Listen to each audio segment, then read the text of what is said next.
오늘 이날은 3월 12일 이날은 제가 섬기고 있는 맑은생 광천교회가 창립 54주년을 맞이하는 날이기도 합니다.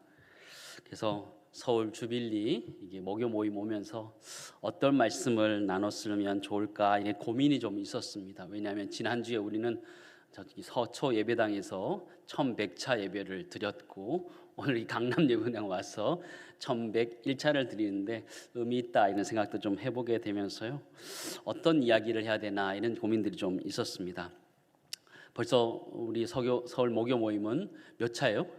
1101차를 했는데요, 저희 강북 주빌리는 이제 30차를 넘어가고 있거든요. 30차를 넘어가고 있어서 바둑의 고수 앞에 이게 오목 얘기를 하고 있는 게 아닐까 이런 좀 걱정을 하면서 오기도 했었습니다. 근데 두 가지 생각이 저에게 좀 들었던 것이 있는데, 그것이 무엇이냐면 첫 번째는 오성훈 목사님이 제게 마지막 부탁한 게 오늘 설교였습니다. 1월 26일 날 저에게 연락이 와서, 목사님 3월 달에 1100차 마치고 나서요 1101차 하는데 목사님 꼭 와서 말씀을 전해주면 좋겠다 이런 얘기를 하셨어요. 그래서 어떤 말씀을 전할까 고민하면서 첫 번째는 오 목사님이 마지막 저에게 부탁하고 한 것이기 때문에 이거는 꼭 자리를 지켜야 된다라는 생각을 가지고 왔고요. 두 번째는 오늘이 제가 섬기는 맑은생 광천교회 54주년이기 때문에 교회에서 기도를 어떻게 하고 있는지, 교회 사역을 어떻게 하는지 보고 드리는 자리가 되면 좋겠다는 생각을 가지고 함께 말씀을 나누기를 원하는데요. 오늘 저의 통일사역 또 강북 주빌리 사역들을 함께 좀 나눌 수 있는 그런 시간이 되었으면 좋겠습니다. 저는 개인적으로 이 자리가 참 뜻깊은 자리다라고 생각하게 됩니다. 왜냐하면 저는 이제 여기서 옥하는 목사님이 설교하는 것도 봤고, 또 오정희 목사님이 설교하는 것도 봤고, 그 자리에 또 이렇게 부목사 때 섰다가 이제 담임 목사가 되어서 와서 서 있으니까 또 감회가 새롭다라는 생각을 해보게 되는데요.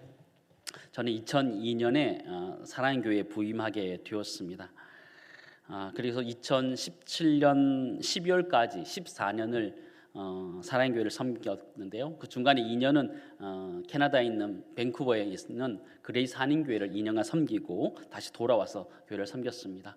제 인생을 돌아보니까 30대, 40대를 사랑의 교회에서 보낸 것 같아요. 보면 그냥 정확하게 끊어지지 않지만 30대는 강남 예배당에서, 40대는 서초 예배당에서 이렇게 섬겼지 않나 그런 생각이 좀 들더라고요.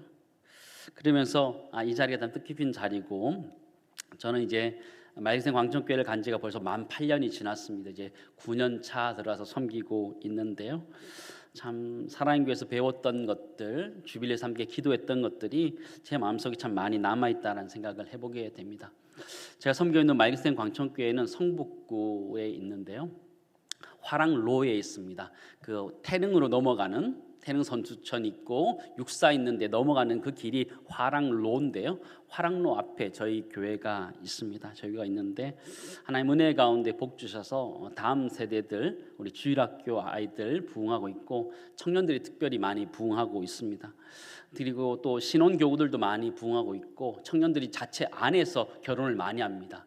저체 안에서 결혼을 많이 하니까 다른 데 가지 않고 다 영아부 유아부에 다 남는 거죠. 그래서 남는 장사입니다. 정말 교회 안에서 결혼하는 것은 정말 추천해 드릴 만한 것 같아요. 다 영아부 교사, 영아부 부모로 다 앉아 있는데요, 다 그 선후배들이 그 자리에 다 앉아 있으니까요, 딴짓도 못해요.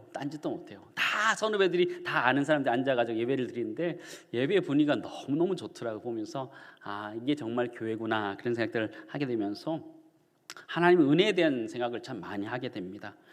교회가 은혜 가운데 성장하고 다음 세대들 어렵다 그러지만 또 교회가 잘 되어가는 것을 보면서 한 달 전인가 기독신문에서 대담을 했습니다. 청년들이 왜 부흥하는가 여러 가지 많이 썼거든요. 신문에 한 2면 정도 이렇게 크게 났습니다. 그러나 속으로 제가 하고 싶은 얘기는 그냥 하나님의 은혜라는 거예요. 그게 사람의 기술도 아니고 어떤 것도 아니더라는 거죠. 하나님의 은혜라는 거죠. 그 하영록 목사님의 표현을 빌리면 그 페이버라는 거예요. 하나님이 그냥 주시는 은혜였다라고 밖에 설명할 수 없더라고요. 제가 이런 얘기를 하니까 제가 잘 아는 중국 선교사님이 계시는데요, 그런 목사님 그렇게 얘기하시는 거예요. 김 목사는 그냥 하나님 은혜다 얘기하는데 아무나 그런 건 아니다 그런 거예요. 그러고 보니까는 그렇긴 하다. 모든 교회가 다 부흥하고 이런 건 아니잖아요. 그리고 보면 특별한 하나님의 은혜가 있는 건 맞구나 이런 생각을 하면서 그 목사님이, 그 선교사님이 그런 얘기를 하시더라고요. 하나님이 기뻐하시는 일을 하기 때문에 하나님이 은혜를 주신다라는 것이었습니다. 우선 제가 무슨 생각했을까요? 주빌리구나 그런 생각을 하게 되더라고요. 꼭 주빌리다 이렇게 답으로 할 수는 없겠지만 제 마음속에 확신이 드는 것은 하나님이 기뻐하시는 일들을 할 때, 그 가운데 통일의 사역들을 해나갈 때, 특별히 주빌리를 통해서 함께 기도할 때 하나님 은혜를 베풀어 주시고 인도하신 것이다 라는 생각을 해보게 됩니다. 저희 교회는 주빌리를 시작한 지 이제 만 3년 되었습니다. 3월부터 시작했으니까 이제 정확하게 이제 만 3년 되었는데요. 개인적으로 이제 통일에 대한 사역들을 시작한 지는 만 4년 정도 되어 갑니다. 정전 70주년이었던 2023년 국내 주빌리로 23번째 주빌리로 시작하게 되었습니다. 그때 정성진 목사님 오셔서 말씀을 전해 주셨던 기억이 납니다. 오늘 설교의 제목은 금의 환향이라는 것인데요. 하나님 은혜 가운데 이 야곱이 다시 고향으로 돌아가는 그 사건들을 기록해 주고 있습니다. 오늘 본문에 등장하는 야곱이 고향으로 돌아가는 이 장면이 저는 금의 환향하는 장면이다라고 저는 생각합니다. 주일로 오셔서 여러 가지 말씀을 들으시겠지만 오늘은 금의 환향이라는 이 단어를 하나 기억하셨으면 좋겠습니다. 야곱이 야복강을 지나서 이제 형 에서로 만나가는 가는 그 자리가 금의 환향의 자리다라는 것들을 기억하시면 좋겠습니다. 야곱이라는 인물이 고향을 떠날 때 그는 아무것도 가지고 간 것이 없었습니다. 아버지의 축복의 기도 하나 가지고 맨몸으로 그는 도망갈 수밖에 없었습니다. 형을 속이고 장자권을 뺏었기 때문에, 형이 자신을 죽이려고 하는 것 때문에 그는 도망갈 수밖에 없었습니다. 버틸 수 없었던 것이죠. 그리고 그게 수많은 세월을 살아가게 됩니다. 야곱은 산전수전하면서 그의 삶을 살아가게 되는데요. 그의 인생이 정말 험난했다라고 볼 수 있죠. 잘 속였던 자신이 삼촌 라반에게 속습니다. 라헬을 얻고자 했는데 레아를 얻게 되고, 그 위에 또 고생하면서 라헬을 얻게 됩니다. 형을 속였던 야곱이 삼촌 라반에게 속는 참 그런 인생을 살아가고 있는 모습을 우린 잘 알고 있습니다. 근데 하나님 그때 그에게 하신 명령인데, 그게 무엇이냐면 다시 고향으로 돌아가라라는 명령이었습니다. 저는 이 말씀이 그냥 단순히 성경에 나와 있는 야곱의 이야기가 아니고, 지금 시대 가운데 통일 사역을 하고 있고 또 이 한국에서 우리 신앙생활하고 있는 한국 교회를 향해서 하나님이 주시는 말씀이다라는 생각을 하게 됩니다. 다시 고향으로 돌아가라는 것입니다. 창세기 32장 9절 10절 말씀을 제가 읽어드리겠습니다.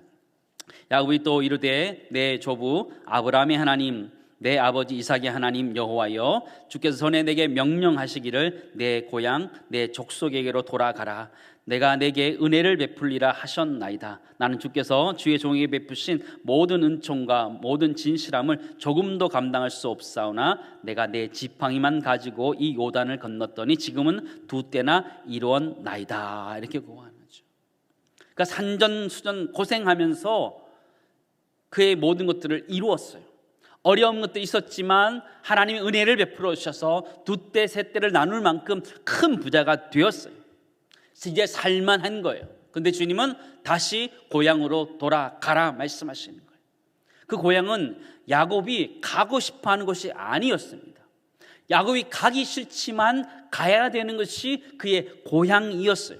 주님은 분명하게 명령하셨어요. 살만한 때에 명령하셨던 거예요. 내 고향 내 족속에게로 돌아가라.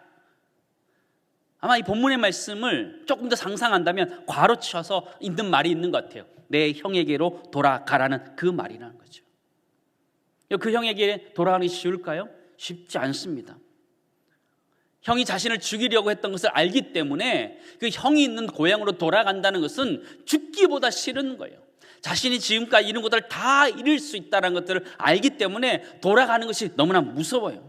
아니나 다를까 돌아갈 때 형 에서가 400명을 이끌고 자기를 죽이기 위해서 달려온다는 소식을 듣게 됩니다. 20년 전에 트라우마가 다시 떠오르는 거예요. 야복강을 건널 때 두려웠던 것이죠. 그럼에도 불구하고 형 에서를 만나러 가게 됩니다. 창세기 33장 1절에서 4절 말씀 제가 읽어드리겠습니다. 야곱이 눈을 들어보니 에서가 400명의 장정을 거느리고 오고 있는지라. 그의 자녀들을 나누어 레아와 라헬과 두 여종에게 맡기고 여종들과 그들의 자식들은 앞에 두고 레아와 그의 자식들은 다음에 두고 라헬과 요셉은 뒤에 두고 자기는 그들 앞에서 나아가되 몸을 7번 땅에 굽히며 그의 형 에서에게 가까이 가니 에서가 달려와서 그를 맞이하여 안고 목을 어긋맞추어 그와 입맞추고 서로 우니라. 그렇죠. 저는 이 장면이 굉장히 감동스럽다라고 생각하고 이 장면이 남과 북이 만나는 장면과 참 많이 닮아 있을 것이다 라는 생각을 하게 되었습니다. 형 에서가 400명을 이끌고 죽이기로 달려오고 있다는 소문이 들렸습니다. 여러분, 그 소문은 지금의 북한의 모습과 다르지 않다라는 생각을 해보게 됩니다. 우리를 향해서 두 팔 벌리면서 환영하면서 오라고 하는 것이 아니라 남북이 대치되어 있는 상황 속에서 언젠가 미사일로 공격할 수 있는 그런 상황 속에서 있는 것이 이 에서와 야곱의 만남 앞에 있는 그 모습이나 지금 남북이 대치하고 있는 상황이나 참 많이 닮아 있다는 생각을 해보게 됩니다. 이 모습 속에서 동생 야곱의 모습을 보면요, 굉장히 부유합니다. 자식을 나누고 재산을 나눌 만큼 부유해졌습니다. 그리고 드디어 형 에서와 야곱이 운명적으로 만나게 됩니다. 4절에 보니까 끌어안고 목을 어긋맞추어 그와 입맞추고 서로 우니라. 저는 이 모습이 남북한이 모여서 함께 부둥켜 안고 울 날이 있을 것이다 라는 생각을 해보게 됩니다. 저는 이 장면이 남과 북의 장면이다라는 것이죠. 때로는 서로 마음이 상하고 오해하고 어려움이 있었지만 막상 만나게 되면 부둥켜 안고 울 수밖에 없는 것이 남북한의 상황이라고 저는 믿습니다. 그날이 속히 오기를 간절히 소망합니다. 저는 북한의 교회가 저는 에서라고 생각합니다. 그리고 남한의 교회가 야곱이라고 생각합니다. 여러분, 교회의 부흥은 1907년 북한 교회에서부터 시작되었습니다. 평양 장대한 교회에서부터 한국 교회의 부흥이 시작되었습니다. 그리고 6.25 전쟁이 나면서 월난민들이 이제 남한 쪽으로 내려오면서 교회들을 만들었습니다. 그리고 그 교회들은 대부분 다 사대문 안에 있었습니다. 사대문 안에 있었던 이유는 빨리 전쟁이 끝나면 다시 북한으로 가기 위해서 사대문 안에 있었습니다. 그런 교회들이 한국 교회의 부흥을 이끌었습니다. 전쟁 이후에 남북이 완전히 갈려지고요, 북한의 교회는 사라졌습니다. 남한의 교회는 부흥하게 되었습니다. 이 자리에 설교하셨던 고 옥하는 목사님도 월난민 교회였던 성도교회에서 신앙생활을 하셨고 교육자 생활을 하셨습니다. 월난민 교회에서 비전을 가졌지 않을까 저는 상상해 봅니다. 그 어려운 남북이 대치하는 그런 시기, 정서적으로나 국제정세로 굉장히 어려운 그 시기에 북방 선교를 외쳤습니다. 그 당시는 북방 선교를 할 수 있는 분위기가 전혀 아니었는데도 불구하고 교회의 가장 큰 표 중에 하나가 북방 선교였습니다. 2002년 오정희 목사님이 부임하고 난 다음에 2003년 부임하고 난 다음에 2004년부터 부흥한국과 함께 연합기도회가 시작되었습니다. 그리고 2011년 주빌리 통일 구국계 기도회로 재출범되면서 이 자리가 있게 되었습니다.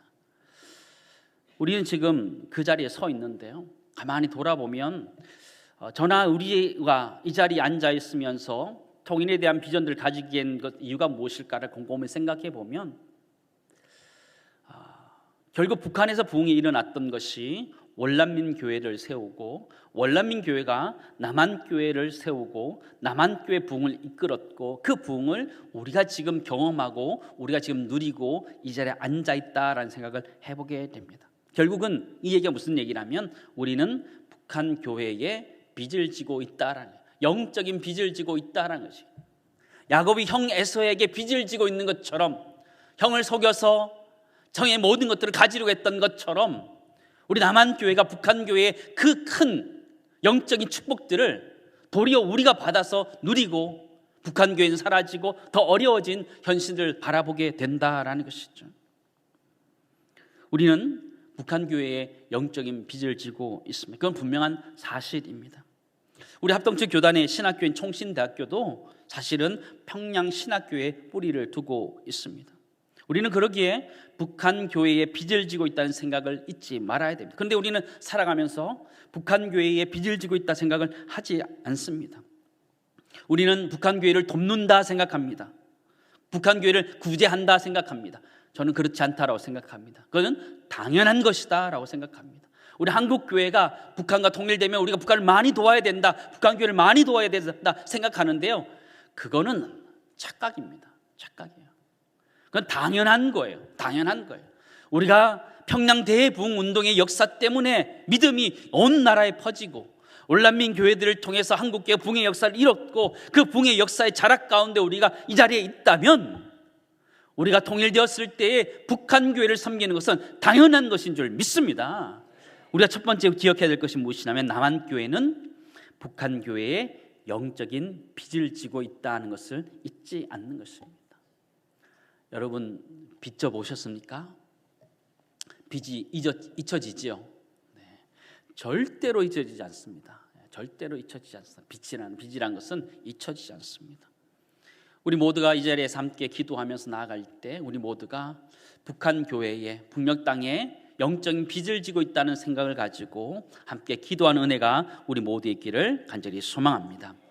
그런 빚진 자의 마음을 가지고 북녘 땅을 향해서 끊임없이 기도하는 그 기본적인 자세가 우리에게 있어야지 기도도 하고 통일을 위해서 무언가 하지 않을까, 그런 생각을 해보게 됩니다. 제가 섬기고 있는 맑은생 광천교회는 오늘 이제 54주년을 맞이하게 됐는데요. 제가 이제 부임한 지 이제 9년 차 들어가는데 부임한 지 4년 되었을 때 50주년을 앞두고 있을 때였습니다. 50주년을 앞두고 있을 때 은근한 이게 압박이 있었습니다. 왜냐하면 목사님 비전을 제시해 주십시오, 이런 거였습니다. 여러분 해 아래 새 것이 있나요, 없나요? 해 아래 새 것이 없습니다. 근데 목사님 50주년을 맞이하는데 비전을 제시해 주십시오, 이런 거예요. 얼마나 부담스러운지 모르겠습니다. 기도하러 갔습니다. 49주년 맞을 때 기도하러 가서 기도하는데요, 계속 고민하게 되는 거, 하나님 50주년에 뭘 해야 됩니까? 어떻게 어떤 비전을 가지고 가야 됩니까? 제자훈련 목회 처약을 가지고 열심히 사역을 했었고 제자훈련 목회를 할 텐데 하나님 어떻게 목회를 하고 50주년에 어떤 비전을 제시해야 됩니까? 고민하게 되었습니다. 50년은 희년이고 또 주빌리라고도 하잖아요. 언뜻 이 주빌리 같은 게 이게 머리에 들어오기 시작하는 거예요. 그런 고민하다가 저희 교회는 원로 목사님 목회를 굉장히 잘 하셨습니다. 잘 하셨어요. 여러 가지 프로그램들도 뭐 거의 다 하시는 교회였어요. 그래서 교회에서 뭐 더 뭘 한다 그러지 않아도 괜찮은 교회였습니다. 그런데 어느 날 기도하면서 50주년 된 비전을 찾는데 이 퍼즐 하나가 빠져 있는 것을 깨닫게 되었습니다. 그게 바로 통일사역, 북한사역이었습니다. 교회가 북한 교회를 재건하기 위해서 저금통을 모은 적이 있었는데 특별한 사역을 하지 않고 그것만 했던 적이 있었습니다. 저는 기도하는 가운데 하나님이 50주년을 앞두고 있을 때 저에게 통일사역, 북한사역에 대한 비전을 주셨다, 저는 확신하게 되었습니다. 저는 목회를 열심히 하는 편이었고 건강한 목회 처를 가지고 목회를 하고 있었음에도 불구하고 북녘 땅에 대한 생각들을 하지 못했던 것이 사실이었습니다. 근데 우리가 해외를 나가보면 아시겠지만 이민국 통과하다 보면 그죠? 어디서 왔냐라는 질문을 하게 되면 우리는 코리아에서 왔다 그러면 우리는 당연히 코리아라 그러면 사우스 코리아를 이야기하는 거지만 외국 사람들은 항상 물어봅니다. 뭐라 그래요? 사우스냐 노스냐 물어봐요. 그죠? 조크라도 노스에서 왔다 그러면은 큰일 납니다. 그죠? 근데 외국 사람들은 항상 한국을 생각하면 남과 북을 나눠서 생각하는데 정작 우리만 다 잊어버리며 살더라라는 것이죠. 조금 이게 살만 좀 찌고 이러면요, 내뜸 외국 사람들은 김정은이냐고 이렇게 조크로 이렇게 던질 만큼 그렇게 조크도 던지면서 지내더라고요. 근데 우리는 북한을 잊은 채 지금까지 살아가고 있고 지금도 참 많이 잊고 살아가고 있다라고 생각합니다. 저는 그 50주년을 앞두고 개인적으로 통일사역에 회심을 하게 된 것 같아요. 그 전까지 나름대로 괜찮았다 생각하거든요. 목회도 열심히 하고 건강하게 훈련도 하고 너무너무 재미있게 사역들을 했는데 통일에 대한 사역들에 대한 것을 다 잊어버린 채 살다가 50주년을 딱 맞이하면서 하나님이 통일에 대한 비전들을 넣어주시는데 그게 명확하게 제 마음속에 남아있게 되더라고요. 그러면서 이제 북한에 대한 소식들을 보게 되고 듣게 되고 훨씬 더 관심 있게 되고, 정말 감사한 거는 그 기간에 그 시간대쯤에 저희 아내도 똑같은 북한 선교에 대한 비전을 받게 됩니다. 통일에 대한 비전을 갖게 되면서 관심 있게 보게 되었는데요. 알면 알수록 미안하다라는 거죠. 너무 늦게 아는 것 같아서. 벌써 목회한 지가 오래되었는데 이제야 북녘 땅에 대한 관심을 갖게 되고 기도하게 됐다는 것이 너무너무 아쉬운 것이었습니다. 너무너무 아쉬운 것이죠. 그러면서 제 마음속에 떠오르는 생각들이 있었습니다. 내가 만약 죽어서 하나님 앞에 선다면 하나님이 우리에게 무엇을 물어볼까라는 그런 생각이었습니다. 너 교회 성도가 몇 명이냐? 그거 묻지 않으실 것 같아요. 너 제자훈련 열심히 했냐? 그거 묻지 않으실 것 같아요. 딱 그 자리에 섰을 때 주님 정확하게 한 가지 물어보실 것 같다는 생각이 명확하게 들었습니다. 그게 무엇이냐면 북녘 동포들 어디 있느냐 물어보실 것 같은 거예요. 여러분 가인과 아벨 얘기를 잘 아시잖아요. 그렇죠? 가인과 아벨 얘기. 그때 하나님이 가인에게 물어봅니다. 내 아우 아벨이 어디 있느냐 물어봅니다. 창세기 4장 9절 말씀인데 제가 읽어드릴게요. 여호와께서 가인에게 이르시되 내 아우 아벨이 어디 있느냐? 그가 이르되 내가 알지 못하나이다. 내가 내 아우를 지키는 자니까. 이런 거죠. 가인은 그죠? 아벨을 죽였어요. 그리고 하나님이 아벨이 어디 있느냐 찾으시는 거죠. 내 형제 어디 있냐 찾으시는 거죠. 가인이 뭐라고 해요? 내가 내 아우를 지키는 자니까 이렇게 얘기하는 것이죠. 저는 이 말씀이 그대로 제 마음속에 이게 하나님 말씀으로 성령의 음수로 다가오는 거예요. 북녘의 동포 어디 있느냐는 거죠. 너 어떻게 살았느냐 물어보시는 거예요. 너무너무 마음이 아프더라고요. 너무너무. 나름대로 목회를 열심히 한다고 생각했고 잘한다 생각했고 또 협력해서 여러 가지 한다고 했는데 건강한 목회를 한다고 했는데 북녘의 동포를 다 잊어버린 채 하고 있었던 저 자신이 너무너무 부끄러웠던 거예요.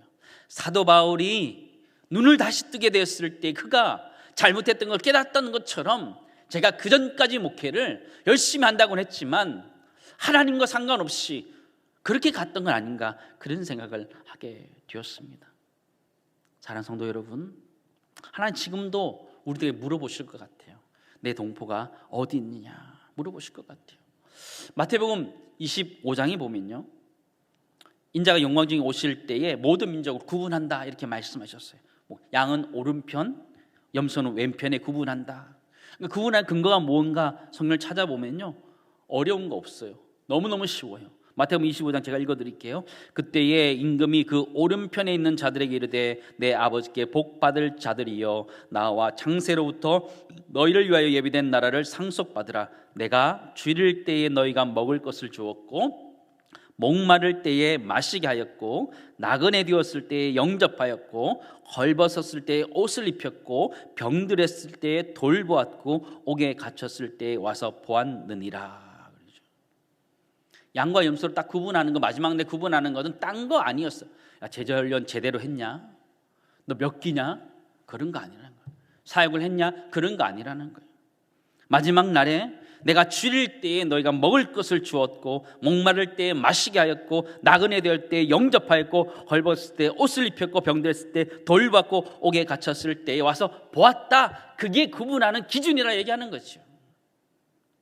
천국을 그렇게 가는 것이냐? 그렇게 신학적으로 해석할 수는 없어요. 그러나 이 말씀은 말씀 그대로 우리에게 도전하는 거예요. 너는 그렇게 살고 있느냐 물어보시는 거죠. 마태복음 25장에 나오는 이 모습 그대로 우리 북한의 동포들의 모습 아니에요. 줄이고 목마르고 나그네 되고 헐벗고 병들고 옥에 갇히는 모습이 정확하게 북녘에 있는 우리의 동포들의 모습이라는 거예요. 그들에게 한 것이 곧 내게 한 것이라 주님 말씀하신다는 것이죠. 요즘 저는 성경을 읽을 때마다 너무너무 괴로워요. 성경에 나오는 바벨론 포로로 잡혔던 그들의 모습, 애굽에서 신음하는 그들의 모습, 그대로 모습이 성경의 모습이 아니라 지금 시대의 우리의 형제 자매의 모습이라는 것이죠. 너무너무 안타까운 현실이죠. 지금 알았다는 것이 너무너무 미안하죠. 너무너무 미안하고 안타깝죠.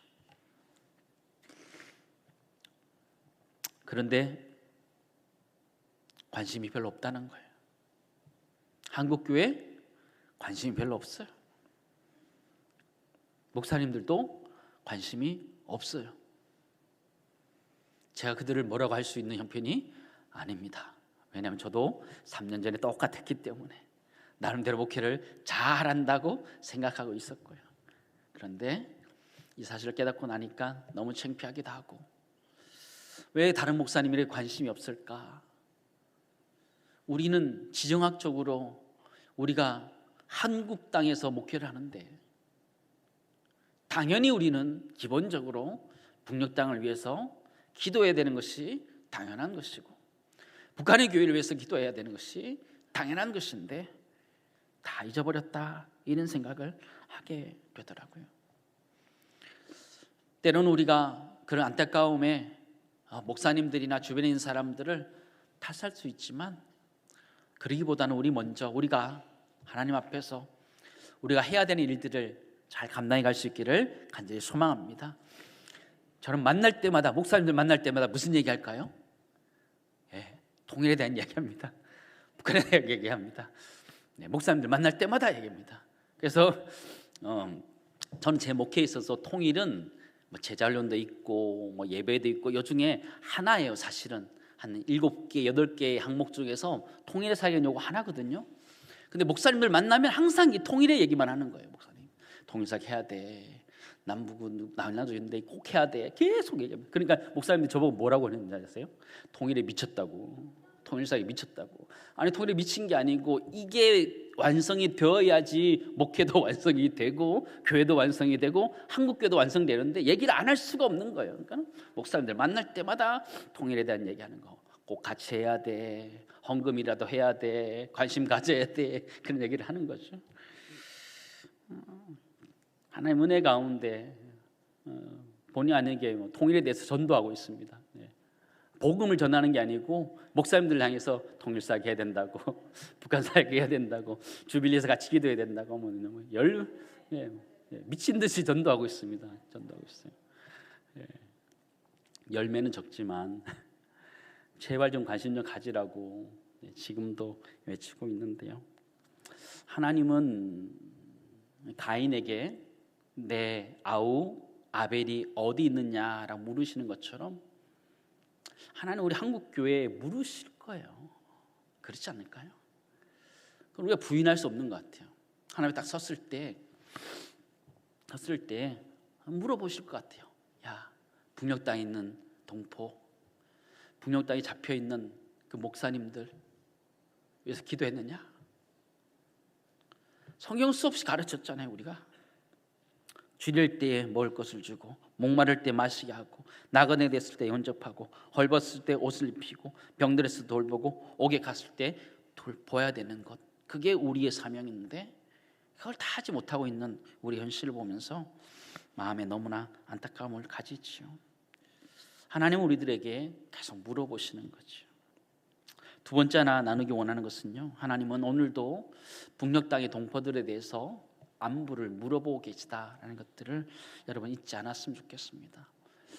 내 아우 아벨이 어디 있냐라는 것처럼 우리를 향해서 북녘 땅에 있는 동포, 그들은 어디 있느냐 지금도 우리들에게 물으신다라는 걸 기억하며 그 성령의 음성이 우리 가슴 속에 들려질 수 있기를 간절히 소망합니다.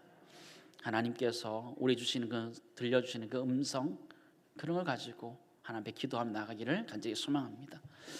북녘의 상황들을 알면 알니까요, 마트 가서 물건 사기도 어렵더라고요. 여러분 아세요? 마트 가서 물건 사는 것도 어려워요. 이렇게 북녘 땅에는 이것도 없을 텐데 이것도 없을 텐데 생각하니까 우리나라가 참 자유롭게 건강하게 잘 사는 것도 감사한데 계속 북녘 땅에 있는 동포들이 생각이 나는 거예요. 그래서 계속 기도하게 되죠. 마트를 갈 때마다 기도하게 돼요. 하나님, 북녘 땅에도 하나님 예수 그리스도의 복음이 들어가게 하여 주시고 자유가 주어지게 하여 주시고 그들에게도 경제적인 자유가 주어지고 인권이 보호되면서 하나님 남북한이 좀 하나 되어서 잘 사는 나라 되게 해달라고, 그리고 아름다운 선교를 이룰 수 있는 나라 되게 해달라고 계속 기도하게 되는데, 그 은혜가 우리 모두 있기를 간절히 소망합니다. 하나님은 우리한테 계속 물으실까요? 북녘에 있는 동포를 위해서 너 뭐 하다 왔느냐 물으실 텐데, 최소한 우리 기도하면서 주변에 있는 사람들을 이 통일운동을 위해서, 통일사역을 위해서, 북한 사역을 위해서 함께 인도하는 은혜가 우리 가운데 있기를 간절히 소망합니다. 이 관심이 생기다 보니까 사역을 하게 되는 것 같아요. 저는 이제 경기 노회인데요. 노회에서 통일준비위원회라는 것에서 전 서기를 맡고 있습니다. 서기를 맡고 있는데 중국에 탈북해 나와 있는 그런 사람들을 한국으로 이제 데리고 오는 그런 일들을 하는 단체가 있는데요. 그 단체가 이게 한 사람을 구하는데 제법 큰 금액이 들어가더라고요. 근데 이제 마음속에 그 사역을 한번 했으면 좋겠다라는 마음이 들더라고요. 그래서 노회에 있는 통일준비위원회에 소속된 교회들이 있었으면 한 10여 개, 한 20여 개 되는 목사님들하고 같이 모여가지고 우리 이번에 노회가 한번 힘을 합쳐서 한 사람을 구출하자, 그런 얘기를 하고 함께 모았습니다. 감사한 것은 합심해서 큰 금액을 한번 모았고, 또 한 목사님이 또 크게 또 한번 모아서 이번에 2명을 구출하게 되었습니다. 지금 그 일들이 일어나게 되는데요. 하나님은 우리가 기도하고 하나님 마음 움직이면 하나님은 하나님의 일을 해 가시는 줄을 믿습니다. 또 돌이켜 보는 거죠. 그때 4년 전에 50주년에 제 자신이 통일에 대한 비전을 받고 내가 통일적으로 회심하지 않았다면 과연 그들을 구출할 수 있었을까? 그렇지 않았을 것 같아요. 그러나 나 자신 하나가 변화되었을 때 하나님은 그 일을 통해서 하나님의 일들을 이루어 가시는 줄을 믿습니다. 이라인 자리에 앉아있는 우리 주빌리안 한 사람 한 사람이 왜 중요하냐? 우리 한 사람 한 사람의 그런 행동 하나하나가 맞물려서 하나님의 일들이 일어나더라라는 것이죠. 하나님이 일하시더라는 것이죠. 작년 가을에 저희 교회에서 원 코리아 넥스트라는 3세대 연합기도 운동 모임이 있었습니다. 남북한의 청년들이 함께 모였고요. 작년 세대, 다음 세대 함께 모여서 연합하여서 기도하는 그런 시간들을 가졌습니다. 마지막 이제 비전 선포 시간이 되었는데요. 그 전에 저에게 이제 마지막 시간에 말씀을 좀 나눠달라고 이런 얘기를 하더라고요. 저는 이게 트라우마가 있는 것 같아요. 50주년에도 비전을 달라 그러고요. 또 이렇게 통일사역 하는데 원코리아 넥스트 하는데요, 비전을 달라 이렇게 얘기하는데요. 저희 아버지도 목회를 하셨고 저희 장인어른도 목회를 하셨거든요. 아무리 들여다봐도요, 해 아래 뭐가 없다고요? 새 것이 없어요. 해 아래 새 것이 없는데 계속 뭘 달래요. 너무너무 어렵더라고요. 기도했습니다. 저는 안 되면 기도하거든요. 하나님 어떻게 해야 되냐고, 어떻게 해야 되냐고, 하나님 어떤 비전을 나눠야 되냐고. 그랬더니 하나님 그럴 때마다 하나님 저한테 주셨던 찬양의 가사가 있습니다. 너희는 가만히 있어 주가 하나님 됨 알지어다 라는 찬양의 가사를 계속 올려주는 거예요. 가만히 있어라, 가만히 있어라. 근데 단순히 하나님이 그렇게 저에게 말씀해 주시는 음성처럼 들렸던 것이 아니고 하나님 저에게 다시 물어보더라고요. 다시. 그게 무엇이냐면 너는 도대체 뭘 할 수 있느냐 물어보는 거예요. 여러분 뭘 할 수 있어요? 통일사역을 위해서 뭘 할 수 있어요? 전문적으로 통일사역을 하시는 분들은 그 분야에서 하실 수 있는 일이 있지만 성도인 우리가 통일사역을 위해서 할 수 있는 일들이 많이 없어요. 목사님 비전을 주세요. 아니 저도 감당 못해요. 하나님 저한테 물으시는 것 같아요. 야, 넌 도대체 뭘 할 수 있느냐? 할 수 있는 게 별로 없더라고요. 할 수 있는 게 뭐죠? 그러나 하나님은 기도한 우리를 지금도 사용하시는 줄을 믿습니다. 하나님 그렇게 사용하시잖아요. 저를 노예 안에서 그렇게 사용하시고 또 총회 안에서 그렇게 일을 사용하시는 것처럼 하나님 그 일들을 이루고 가시고 그 일들을 하게 하시더라고요. 저희 교회는 북한 선교부라는 조직이 만들어지고 한 해는 세미나를 하고 한 해는 비전 트립을 갑니다.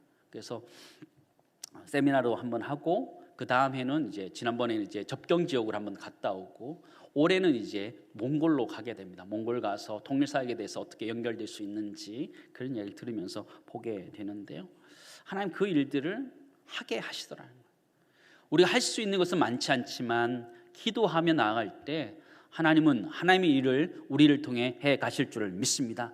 그게 크지 않아도 하나님 하시더라고요. 5천 명을 먹인 것은요 수백 광주리의 떡과 물고기가 아니었잖아요.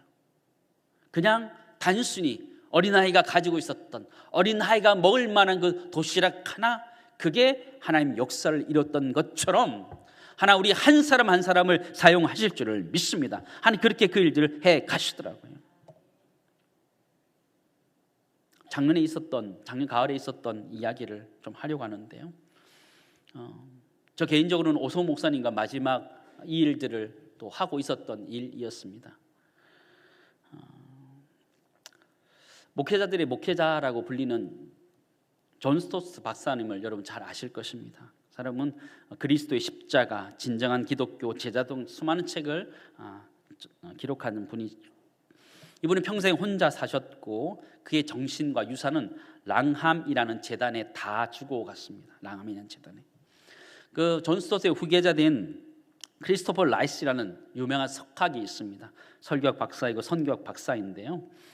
이분이 랑함 파트너십이라는 단체를 전체로 이끌고 있고 명예총재를 섬기고 있고 이분이 로잔 대회나 이런 것들을 이끌고 있는 대단한 사람이었는데요. 어쩌다 보니까 이분의 이 랑함이라는 단체와 한국교회를 연결하는 역할을 제가 하게 되었습니다. 왜 하게 됐는지도 잘 모릅니다. 어쩌다 보니까 그 영국에서 그 일을 연결하는 그 목사님 그리고 저랑 연결하다가 또 잘 안 됐다가 또 다시 연결됐다가 이러면서 일이 커졌습니다. 그래서 이 랑함이라는 단체가 한국에 와서 이 랑함 파트너십에 대한 설명을 하게 되고 한국교회가 동참하자 한국 지부를 만드는데 그 역할을 좀 하게 되었습니다. 근데 이 단체의 특징이 무엇이냐면 제3세계에 관심이 많다라는 거예요. 아랍이나 아프리카나 이런 데 관심이 많다라는 것이죠. 근데 제 마음속에 제3세계라고 해서 항상 아랍과 아프리카가 제3세계냐? 저는 아니다라고 생각했습니다. 저는 그래서 저 회의 자리에서 제가 제안했습니다. 제3세계를 돕는 거 너무너무 좋다. 근데 북한도 훨씬 더 제3세계보다 더 어렵지 않냐. 북한을 도울 수 있는 프로그램이 있었으면 좋겠다. 제안하게 되었습니다.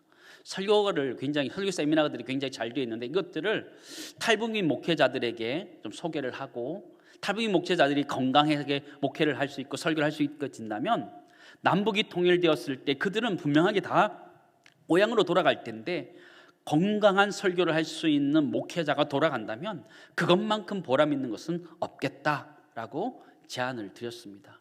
지금 생각해도 잘한 것 같습니다. 그죠? 제 얘기가 아니었던 것 같아요. 하나님이 입에 넣어주신 것 같아요. 얘기를 했고요. 그분들이 돌아가자마자 답신해 왔습니다. 이번 이제 올해 4월에 모여가지고 실제적인 얘기를 나누자라고 하면서 4월에 저희 교회에서 모이기로 했습니다. 거기 영국에서 오시는 분, 디렉터, 또 북기총, 북사목, 또 주빌리까지 같이 함께 모여가지고 이 일들을 해 가려고 합니다. 하나님은 오병이와 같은 우리들을 사용하신다라는 것이죠. 우리가 관심을 가지고 기도하고 있고 그 줄을 놓지 않는 이상 하나님은 우리를 통하여 일하실 줄을 믿습니다. 작아도 괜찮더라는 것이죠. 작아도 괜찮더라. 하나만 붙잡고 있으면 하나님께서 주시는 그 일을 붙잡고 있으면 하나님은 하나님의 일들을 하시는 거예요. 우리는 대단한 능력이 있어야지 그 일을 할 수 있다라고 생각합니다. 그렇지 않더라고요.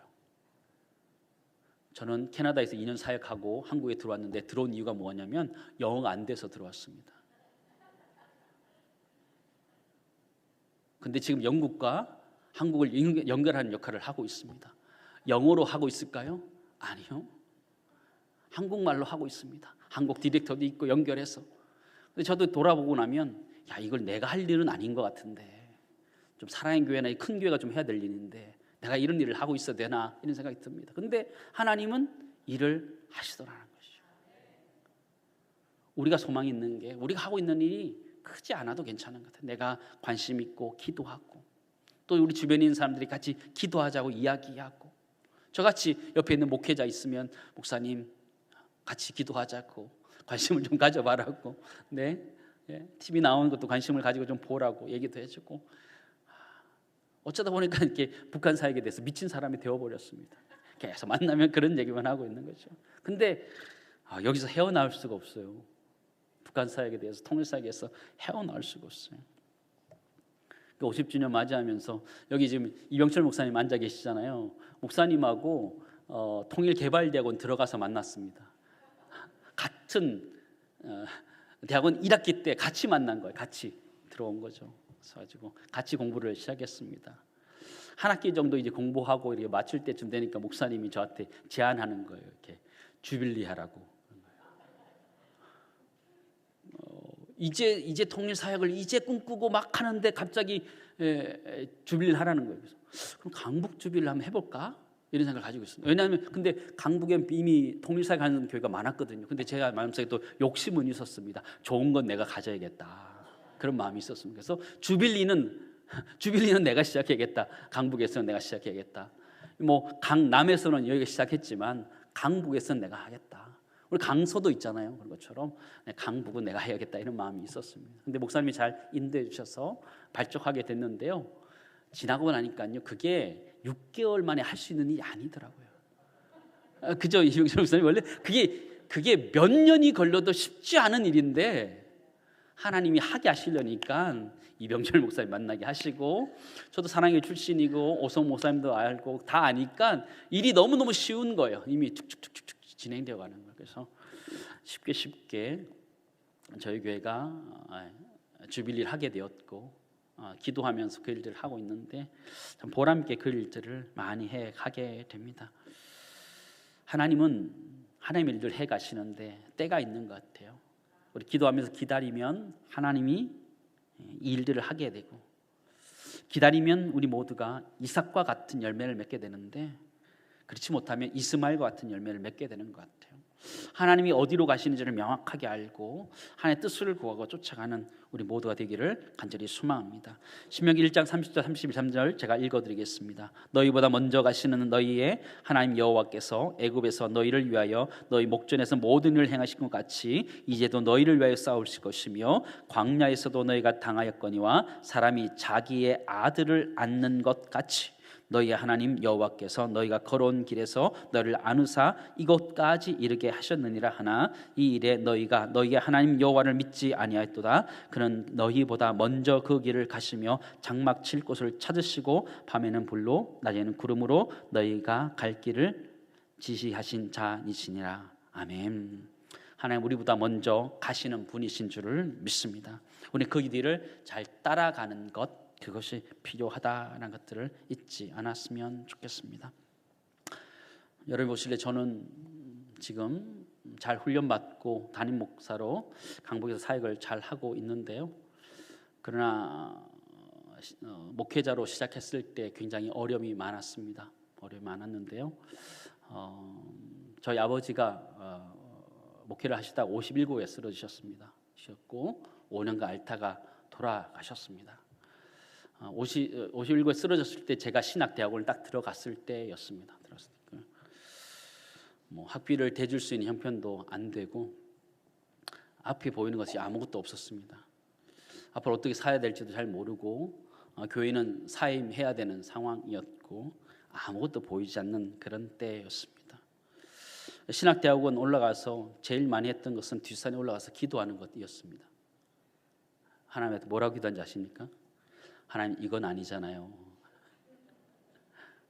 이제 신학을 하고 열심히 하려고 그러는데 아버지 쓰러지시고, 이건 아니잖아요. 하나님, 아버지 목회 열심히 하셨거든요.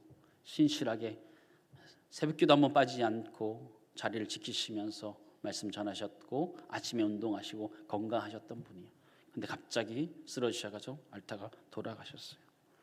제가 의지할 수 있는 게 아무것도 없었습니다. 아무것도 보이지 않았어요. 아무것도 보이지 않았어요. 그리고 그 기간이 제법 길어지는 것처럼 참 보였습니다. 돌아가시고 나서 목회의 길을 가야 되는데 그 목회 길을 가야 되는 그 아버지의 그 빈자리는 너무너무 크더라고요. 어렵고 힘들고 크더라고요.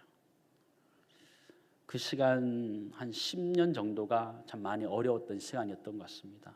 그 시간들 동안 하나님은 제 마음을 낮추시고 겸손하게 하시고 완전히 바닥을 기도로 만드셨어요. 인생의 바닥을 기도로 만드시고 어려움들 겪게 하시고 하나님 연단시키시더라고요. 근데 하나님은 그렇게 그냥 두지 아니하시고 결국 하나님 일으켜 세우시더라는 것이죠. 사랑의 교회를 통해서 훈련하게 하시고 하나님이 저를 움직여 가시더라고요. 하나님이 캐나다 밴쿠버에 사회 갈 수 있도록 가게 하시고 다시 하나님이 사랑의 교회로 오게 하시고 하나님이 또 사랑의 교회에서 그만두고 나가려고 할 때 하나님이 정확하게 가야 될 곳을 하나님이 알려주시고 가게 하셨어요. 그리고 지금까지 사역을 하게 하셨어요. 이 자리에 우리 오성호 목사님 두 아들이 자리하고 있는 것을 알고 있는데요. 하나님 일해 가실 줄 믿습니다. 저는 목회자의 자녀로서 그걸 경험했어요. 육신의 목회자 아버지가 채워지지 못하는 것 하나님께서 이끌어주시고 해 가신다라는 것이죠. 우리 인생도 다 그런 것 같아요. 이 자리에 앉아있는 분들도 보면 왜 인생의 아픔이 왜 없습니까? 왜 없어요? 다 있지요. 근데 그 아픔 가운데 하나님 우리를 연단하시는 것 같아요. 우리 깊이 마음에 상처를 새기시는 것 같아요. 너무너무 힘들어서 괴로울 정도로 그 아픔들 때문에 몸부림치도록 하시는 거죠. 기도 자리에서 이건 아니지 않냐고. 근데 그 음성은 하나님의 음성이기도 한 것 같아요. 하나님 복력 땅의 동포를 보면서 이건 아니지 않냐고 우리들에게 말씀하시는 것 같아요. 우리 모두가 함께 통일을 위해서 기도하고 나아갈 때 나 혼자 우리 남한 교회가 우리 자신이 우리 교회가 또 우리 가정이 잘 먹고 잘 사는 것 그걸 뛰어 넘어갔으면 좋겠어요. 함께 잘 먹고 잘 살 수 있는 그런 날들을 고대하고 하나님 은혜가 우리 가운데 있기를 간절히 소망합니다. 저는 이 남북의 통일의 문제가 마지막 선교의 전환점이 되는 곳이라고 저는 확신합니다. 많은 신학자들이나 많은 목회자들이 그렇게 보는 것 같아요. 저는 이 남북의 문제가 하나 되어지고 장대현 교회가 있던 그 자리에 교회가 세워질 만한 북한 교회가 변화되어지면 굉장히 무섭다 생각합니다. 남북이 하나 되어서 1907년에 있었던 대부흥과 같은 역사가 양국 땅 가운데 일어나면 그것은 곧 중국을 변화시킬 수 있다라고 저는 믿습니다. 중국은 그죠? 북한이 변화시킬 수 있어요. 북한의 영성과 우리 한국의 영성이 합쳐지면 중국을 변화시킬 수 있어요. 중국을 변화시키면 이슬람을 변화시킬 수 있습니다. 이슬람을 변화시킬 수 있으면 이스라엘을 변화시킬 수 있는 거죠. 그 시발점이 저는 남북 통일에 있다는 생각을 하게 됩니다. 우리 모두가 함께 기도하고 있는 남북 통일의 문제가 단순한 남북의 문제가 아니라 세계 선교의 마무리의 문제와 연결되었다는 걸 기억하면서 우리가 함께 기도할 수 있기를 간절히 소망합니다. 마지막 세 번째 나누기 원하는 것은 하나님은 지금도 기도하는 오병이어와 같은 우리들을 사용하고 싶어 하시고 사용한다는 걸 기억하면서 우리가 큰 것 아니지만 하나님 앞에서 기도하고 섬기고 나아가는 은혜가 우리 가운데 있기를 간절히 소망합니다. 우리 함께 찬양했으면 좋겠는데요. 시선이란 찬양하고 합심해서 함께 기도하도록 하겠습니다. 내게로부터 눈을 들어 주를 보기 시작할 때 주의 일을 보겠네. 내 작은 마음 돌이키사